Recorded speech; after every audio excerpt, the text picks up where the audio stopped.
Olá, tudo bem? Sejam bem-vindos. Hoje mais um vídeo e nessa oportunidade vamos falar da Conceição. Você conhece a Conceição? Não conhece a Conceição? Então fique no vídeo. Até o fim você vai ficar sabendo quem é a Conceição. E falando nela, é ela mesma quem vai nos mostrar se Deus existe ou não, tá? Hoje nós vamos falar um pouco sobre a Conceição, vamos ouvir algumas questões, vamos entender algumas questões para sabermos se de fato Deus existe ou não, tá? Então já vai apertando o dedo no like, não deixa para depois, tá bom? Se você não é inscrito, aproveita agora para se inscrever, esse é o momento, porque depois não vai ter tempo, então aproveita para se inscrever agora. Bom, amigos, eu estou fazendo essa gravação aqui na sala do meu apartamento e muito provavelmente, um momento ou outro, você vai ouvir um barulho incômodo aí no fundo da gravação, mas isso é porque está havendo uma reforma em um dos apartamentos aqui do meu bloco e eles batem bastante, eles fazem muito barulho, arrastam coisas. E aqui é assim. Bom, pessoal, então o assunto de hoje é a existência de Deus. Provar ou não provar? Existir ou não existir? Eis a questão. Muitas pessoas tentam nos provar a existência de Deus através de muitas coisas naturais, de muitos elementos contidos na natureza. Tem pessoas que dizem: olha, você não vê os ventos, você vê os ventos? Você não vê, mas ele está aí, você respira. Ah, quem fez a sua respiração? Quem lhe deu o fôlego de vida? E a água que você bebe? E as árvores? E falando em árvores, né? Tudo isso, gente, são argumentos que muitas pessoas que creem em Deus, creem na sua existência, usam para tentar mostrar para um ateu que Deus existe. Eles tentam de todos os modos, de todas as maneiras, com esse tipo de argumento, tentando provar que Deus existe. E hoje nós vamos ver a Conceição, ela vai nos mostrar se Deus existe ou não. É um paradoxo. Deus existe? Não existe? Eis a questão. E a Conceição vai mostrar para nós isso hoje, tá? Para você que ainda não conhece a Conceição, aí você vai ficar conhecendo. Um amigo do canal, um inscrito aqui do canal, é o Enio Reis. Ele é lá do Rio Grande do Sul. Ele mora lá no Rio Grande do Sul. E hoje ele me escreveu pela manhã no WhatsApp. Ele mandou um bom dia e uma mensagem para mim explicando um fato. Ele disse: Ed, eu tenho um irmão, ele é crente, e ele me pediu para mim voltar para Deus, a me arrepender e me converter de novo a Deus. E eu disse para ele que eu voltaria, eu me arrependeria sim, mas desde que Deus se manifestasse para mim, para me convencer, para falar comigo pessoalmente, aí eu voltaria. Palavras do inscrito aqui do canal, seu Enio, lá do Rio Grande do Sul. Eu achei interessante, eu achei muito pertinente a questão, porque eu acho que você acreditar em quem você não vê é muito perigoso, é muito, mas muito perigoso mesmo. Não te dá segurança de nada, você não pode provar para as pessoas da existência desse ser, o qual você nunca viu, qual você nunca teve um encontro com ele. Então é muito complicado. E a gente já está de saco cheio, bastante cheio, né? dessa conversa fiada, de alguém chegar para a gente falando que teve um encontro com Deus, que falou com Deus, que ouviu a voz de Deus, mas quando no fim ele não prova nada, não tem nenhuma prova. Não tem nenhuma prova, meu amigo. E sem provas não há argumentos. Sem fatos não há argumentos. Né? Estou falando certo ou estou falando errado? Contra provas não há argumentos. Eu acho que a palavra certa é assim. Contra fatos não há argumentos. Se eu tenho provas robustas desse encontro com Deus, acaba o ateísmo, acaba a razão de ser ateu.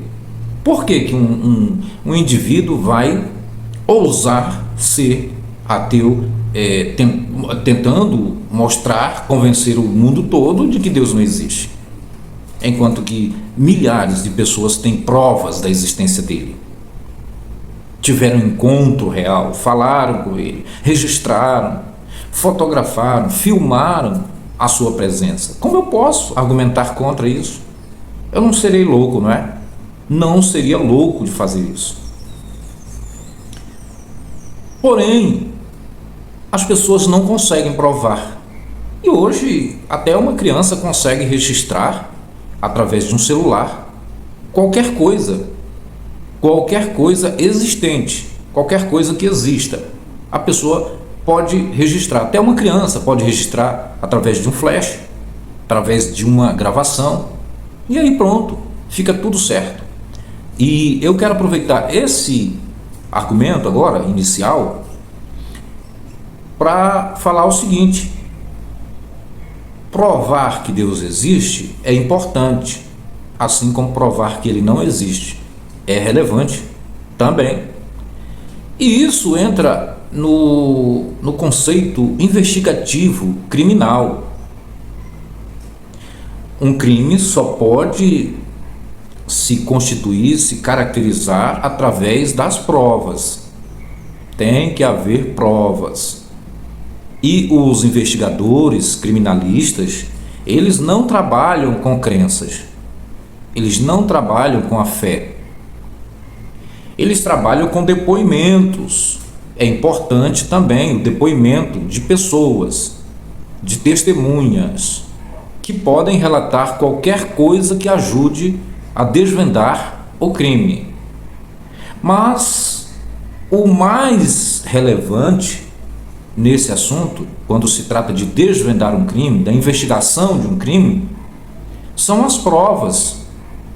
As provas que os investigadores, os forenses, os investigadores que estão no caso, eles buscam encontrar a todo instante.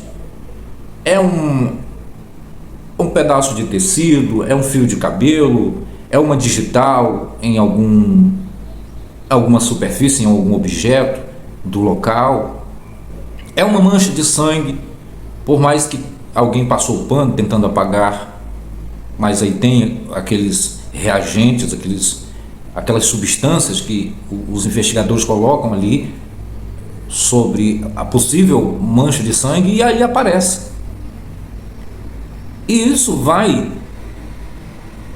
trazendo uma melhor condição de elucidar a situação. Eu acho que já deu para entender, né? Já deu para entender. Então, é baseado em provas que se elucida casos complexos, crimes, coisas dessa natureza. Então, meus amigos, como é que eu posso provar que Deus existe sem mostrar provas? Como é que eu posso mostrar que Deus existe se eu não mostrar provas? Aí vem os argumentadores de plantão, né? Os malabaristas. Não, mas a natureza, por quê? Quem foi que fez? Aí entra a Conceição. Eu perguntei, você conhece a Conceição? Pois é. A Conceição. Alguém diz, não, mas quem foi que te fez? Quem te gerou no útero da sua mãe? Porque Conceição, gente, para você que não sabia, é o ato da fecundação, é a fertilização, é o ato da geração do embrião, do feto, desde o processo da ejaculação masculina. O espermatozoide vai em direção ao óvulo da mulher e ele fecunda o óvulo, e a partir dali começa todo esse processo de conceição. Aliás, quem inventou essa palavra aí para descrever a criação, para descrever a fecundação do embrião, foi o Papa Pio XIII, foi ele? Foi o Papa Pio. Papa Pio. Então, aí a pessoa vem trazendo esse argumento. Mas quem foi que te fez? Quem foi que te gerou no ventre da sua mãe? Agora, a partir de que fonte que essa pessoa pode me dizer, pode tentar me convencer que eu fui formado por Deus no ventre da minha mãe? A partir de que fonte essa pessoa descobriu isso? Fonte científica? A ciência prova que foi Deus quem criou, quem fecundou o feto, o embrião no útero da mãe? É a ciência, na sua mais perfeita evolução? É a ciência que prova isso? A ciência não trabalha com crença, não trabalha com fé. A ciência trabalha com constatação. Então não foi ciência. A ciência não vai se prestar a esse papel. Aliás, ciência é uma coisa totalmente antagônica à religião.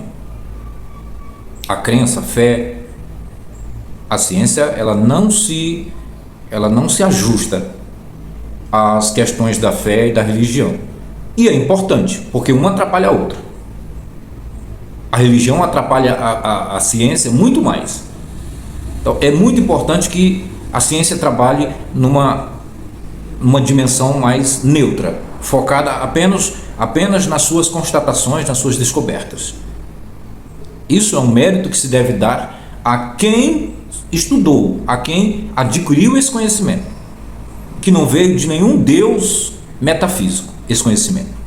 Isso é fruto da investigação, do investimento, do tempo, da dedicação das pessoas que agora são cientistas, são especialistas no assunto, tá? Então, meus amigos, com base em quê que você vem dizer para mim que eu fui gerado no ventre da minha mãe? Você tentar provar para mim que Deus existe usando esse argumento baseado no ato da fecundação, baseando na conceição, se baseado na conceição, é muito perigoso, é muito perigoso. E eu vou ler aqui pelo menos 3 textos na Bíblia que vão trazer aqui uma maior clareza e vai deixar aqui a sua cabeça bem embaraçadinha, tá? A Bíblia, porque essa é a fonte que as pessoas usam para tentar mostrar que Deus existe. Até porque para falar de Deus é preciso identificar 2 coisas. Primeiro, de qual Deus você está falando? Porque existem milhares de deuses. Primeiro é preciso identificar qual Deus você está falando, de qual Deus você está se referindo, de qual Deus você está falando. Em segundo lugar, você precisa me mostrar, me falar qual foi a fonte, onde foi que você descobriu a respeito desse Deus que você está se referindo, que ele existe. Então, primeiro você tem que definir qual é o Deus que você vai defender a sua existência. Segundo, você tem que provar qual foi a fonte que você examinou, que você investigou para descobrir sobre esse Deus. Só aí já é muito complexo, é muito difícil. E quando se trata das religiões aqui no Brasil, meus amigos, não tem outra fonte para falar de Deus e também não tem outro Deus para ser defendido a sua existência. A fonte é essa aqui, a Bíblia. A Bíblia, essa aqui está bem velhinha, mas eu tenho outra. Eu tenho essa aqui, é a Bíblia do Obreiro. Eu tenho essa aqui, que é a Bíblia Judaica Completa. E eu gosto da Dona Reina. A Dona Reina, a Reina Valera, essa aqui, ela é uma versão espanhola de tradução portuguesa, tá? Então, meus amigos, aqui no Brasil não tem outra fonte para você descobrir sobre Deus, a não ser a Bíblia. Aqui o pau que rola é a Bíblia, gente, não tem para onde ir. E quando você vai para a Bíblia, aí você encontra N deuses dentro da Bíblia. Mas aí a gente vai simplificar. O Deus de Abraão, o Deus de Isaac, o Deus de Jacó, o Deus de Israel, o Deus da Bíblia. Tá, vamos lá. Aí você diz, não, mas, pois é, foi Deus quem fez você, foi Deus quem fez o homem, foi Deus quem fez, partindo da Bíblia, não é? Não tem outra alternativa, é a Bíblia. Então tá. Aí tem um salmo, um capítulo de Salmos, que ele é um salmo poético. Todos os salmos são poéticos, né? Esse salmo é o 139, e eu quero ler aqui,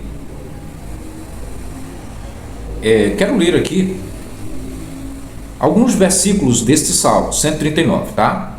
Salmos 139, a partir do 13, diz assim: porque tu formaste meu interior, tu me teceste no ventre de minha mãe. É por isso que as pessoas falam que Deus foi quem fez o homem, porque partem de que Deus fez o homem do pó e do barro, lá do mito da criação, e também eles recorrem a este salmo, o Salmo 139. Olha o que diz: porque tu me formaste no interior, tu me teceste no ventre da minha mãe, dou-te graças, porque formidável e maravilhosamente fui formado. Maravilhosas são as tuas obras. Não foram encobertos de ti meus ossos. Tudo isso Deus via o feto sendo fecundado no útero materno. Não foram encobertos de ti meus ossos, ainda quando em oculto fui formado e entretecido no mais profundo da terra. Aqui ele viajou, né? Terra. Onde que o ser humano é fecundado na terra? Doido. Terra. Usou uma expressão que não tem nada a ver com a conceição, né? Como eu disse, a conceição é o ato da fecundação. Teus olhos viram meu embrião. A onisciência de Deus e a onipresença juntos ali, né? Teus olhos viram meu embrião, meus dias estavam previstos, escritos todos em teu livro. Então, aí está o Salmo 139, a partir do verso 13 até o verso 16, a fonte na Bíblia que mostra que Deus está presente no ato da conceição, está presente no ato da fecundação, da formação, do desenvolvimento do feto no útero materno. Tá bom? Tá ficando legal? Dá para entender? Sim. Agora, meus amigos, o elemento vem dizer: tá vendo? Você foi formado por Deus, Deus estava no ato da tua formação. Isso prova alguma coisa? É isso mesmo que prova a existência de Deus? Porque se Deus ele estava presente no ato da fecundação da vida humana, Deus faz coisas imperfeitas. Ele forma desde o começo, na origem estou falando, ele faz coisas imperfeitas, desconformes, bagunçadas, coisas com deficiências, ele faz. O que é que você me diz? Porque se você me disser que o seu Deus é perfeito e que ele não faz nada imperfeito, você está me mostrando que você é um ignorante, que você é um leigo das Escrituras, um leigo da Bíblia. Se você partir do pressuposto que Deus é perfeito e gera tudo perfeito, inclusive a vida humana, usando como base este Salmo 139, aí você vai cair numa séria contradição. E eu vou levar você na própria Bíblia, no livro de Êxodo. Eu vou levar você no livro de Êxodo, capítulo 4. Confira comigo aqui, Êxodo 4, verso 11. Está escrito assim: E o Senhor respondeu: Quem fez a boca do homem? Quem fez o mudo e o surdo, e ao que vê e ao cego? Não sou eu, o Senhor? Pois é, aqui está. Deus está assumindo a responsabilidade, o ônus da culpa. Quando nasce uma criança com alguma deficiência ou anomalia, isso partindo do pressuposto que existe Deus, né? Que Deus exista e que Ele está presente no ato da fecundação, no ato da formação do embrião, tá? Então, o texto de Êxodo 4:11 está mostrando que Deus assumiu essa culpa, essa responsabilidade. Enquanto tem muita gente que diz: não, aquela criança nasceu com aquela deformidade, daquele jeito, com aquela deficiência, é porque é culpa dos pais, é pecado dos pais.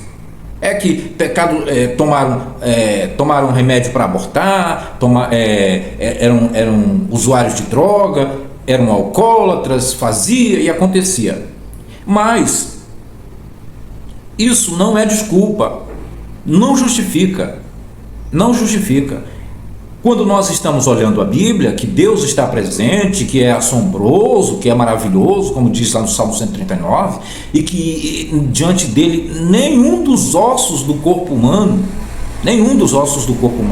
foram encobertos diante dos seus olhos, e que ele via toda a formação do corpo, os tecidos, os nervos, os músculos, tudo encaixando-se perfeitamente. Ele estava lá, não é? Ele estava lá.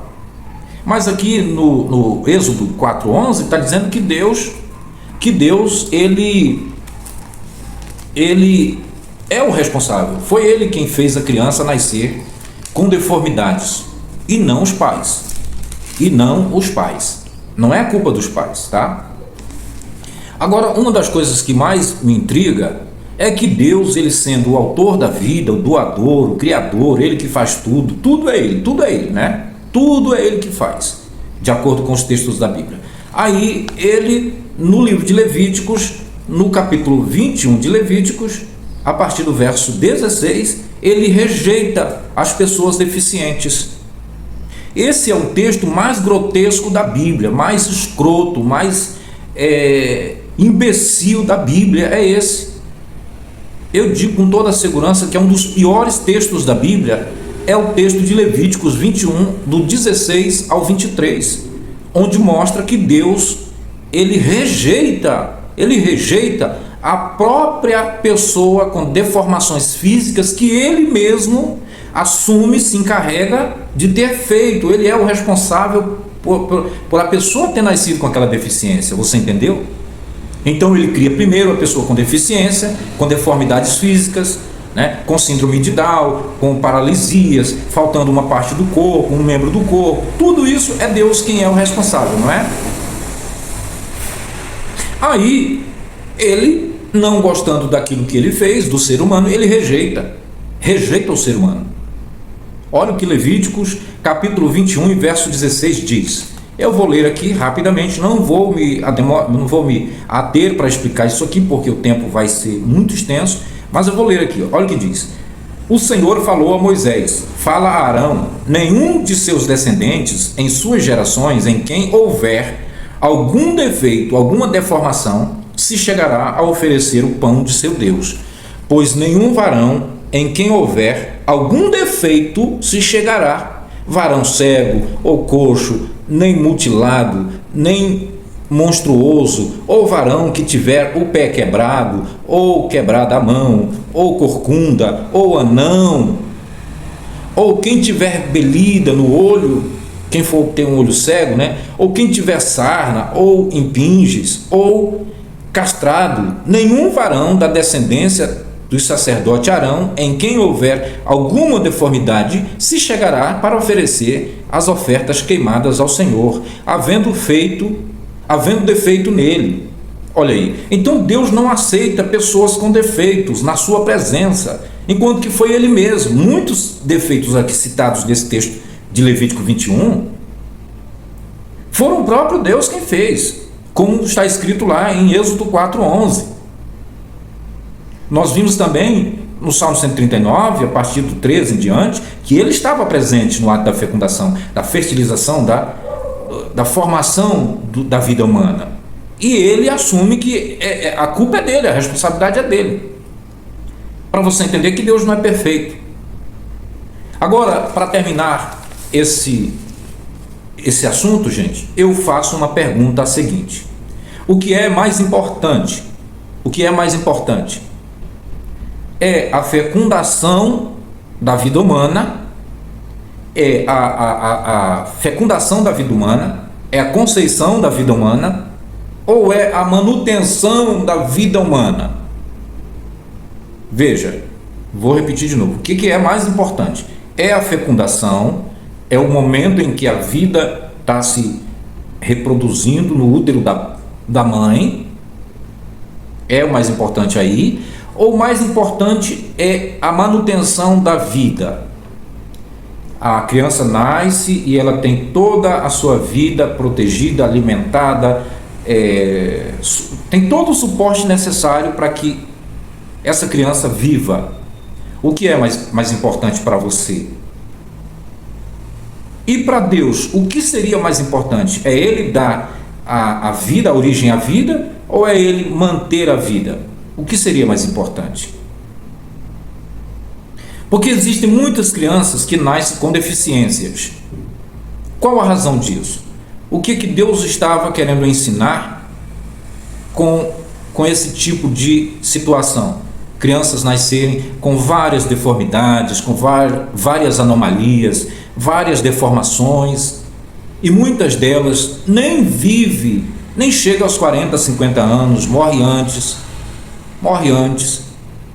e os pais têm uma logística horrorosa para manter essa criança, as despesas, as dificuldades. E o que é mais importante aí? O que Deus está querendo ensinar com isso? Não basta um único caso, não. Ele tem que repetir para ensinar. É assim que você gostaria de ser um pedagogo, procurando usar situações dramáticas, difíceis para dar uma aula, para instruir seus alunos? Porque se for assim, não me interessa aprender nada com esse Deus. Não me interessa. Então, meus amigos, com esses argumentos, com essas perguntas finais que eu estou fazendo aqui, fica bem claro que o processo da conceição não prova a existência de Deus. Não prova, não dá substância, não dá substâncias à existência de Deus. E se Deus existe, se você tentar me provar que Deus existe através do ato da conceição, então, como nós vimos, o seu Deus é um Deus muito canalha, é um Deus omisso, covarde, miserável, para deformar uma criança, fazer ela nascer desse jeito,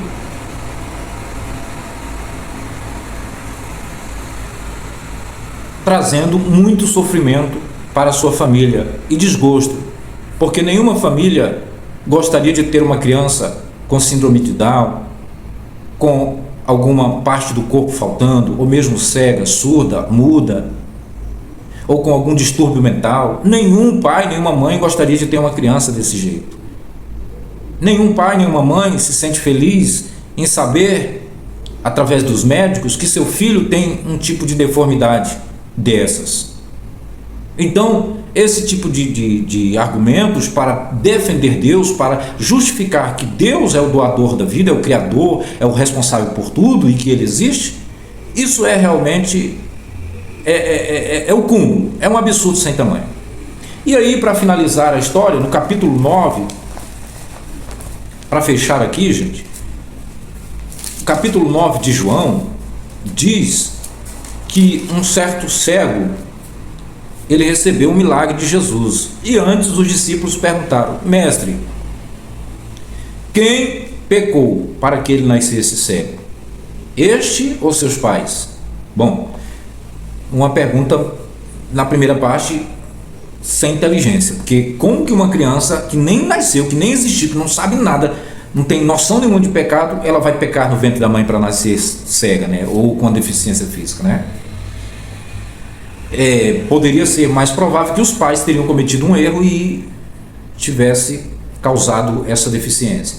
E aí Jesus disse: não foi este quem pecou, nem seus pais, mas para que as obras de Deus se manifestassem nele. Em outras traduções, para que a glória de Deus se manifestasse nele. Qual é essa glória que se manifesta? Porque a gente vê cego que nasce como cego e morre como cego, surdo que nasce surdo e morre surdo, paralítico nasce paralítico e morre paralítico, Down nasce com Down e morre com Down, e tantas outras deformidades que nascem assim e morrem assim, e essa glória de Deus não é vista. Não é vista. Isso não é um absurdo, não? Para você isso não te parece absurdo, não, meu amigo? Eu não sei como você pode acreditar que seu Deus é maravilhoso, é perfeito, e que isso e aquilo outro, justificando sempre. Entende? Então tá aí, gente. Acho que ficou fácil, dá para entender. Se você não entendeu plenamente, você pode voltar o vídeo, pode ir pausando, investigue os textos que nós lemos, tá bom? E é isso. A Conceição, ela prova ou não prova a existência de Deus? O que você pode responder? Coloque nos comentários do vídeo. Se você gostou, deixa o like. Se você ainda não é inscrito, se inscreva. Compartilhe nas suas redes sociais. E eu espero ver você no próximo vídeo. Um abraço e até o próximo vídeo.